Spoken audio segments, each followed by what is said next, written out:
نبی پاک بے مثل و بے مثال ہے، لا مثل لہ ولا مثال لہ، حضور کی مثل بھی کوئی نہیں اور مثال بھی ہے ہی کوئی نہیں۔ اللہ کریم نے محبوب جیسا دوسرا بنائے کوئی نہیں۔ سمجھنی ہے بات آپ نے، حضور میں شک کوئی نہیں، پر ابو جہل نے شک کیا۔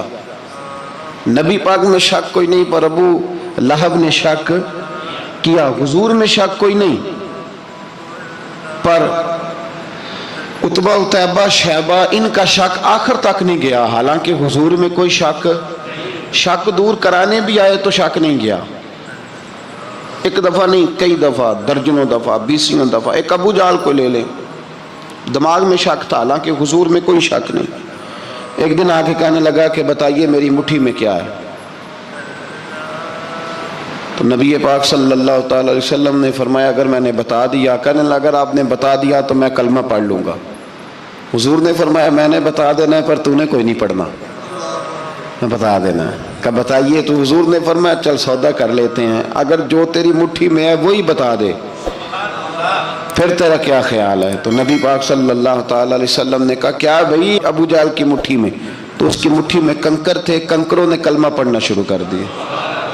جب کنکروں نے کلمہ پڑھا، پتھر تھے وہ، انہوں نے کلمہ پڑھا، ابو جہل نے وہ کنکر زمین پہ پھینکے، کہنے لگا اوہو تیرا جادو تو پتھروں پہاڑوں پہ بھی چلتا ہے۔ اب جملہ کہنے لگا ہوں سمجھ لینا، ابو جہل گوشت کا آدمی تھا، کنکر پتھر تھے، پتھر کلمہ پڑھ گئے۔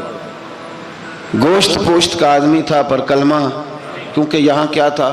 شک، اس نے آگے نہیں بڑھنے دیا۔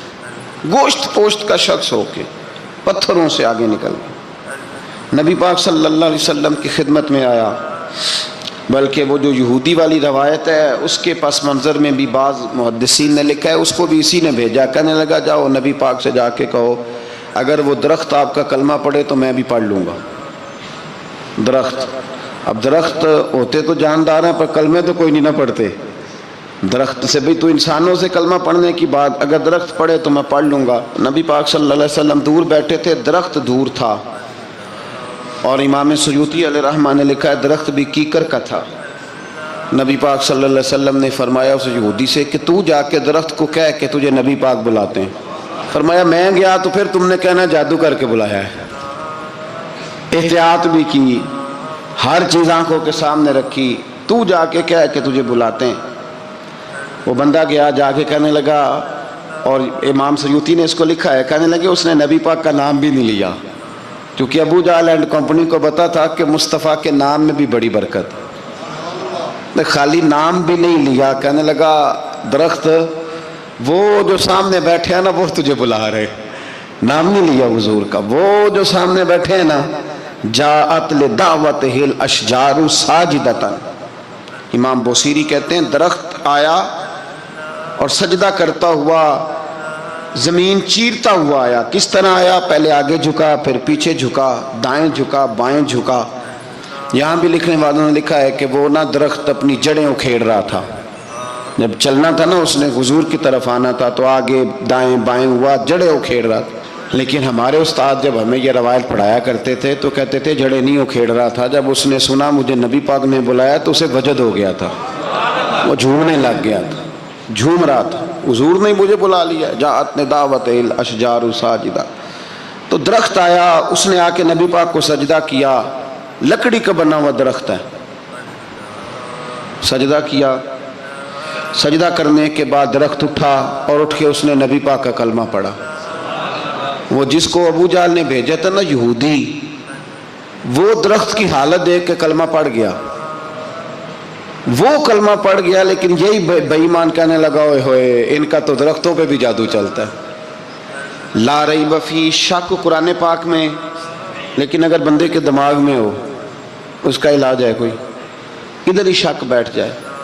میں سادی مثال دیتا ہوں کہ سامنے دیوار صاف ہو لیکن گرد اگر آئینے پہ پڑی ہو، دیوار صاف کرنی چاہیے کہ اینک کا شیشہ صاف کرنا چاہیے؟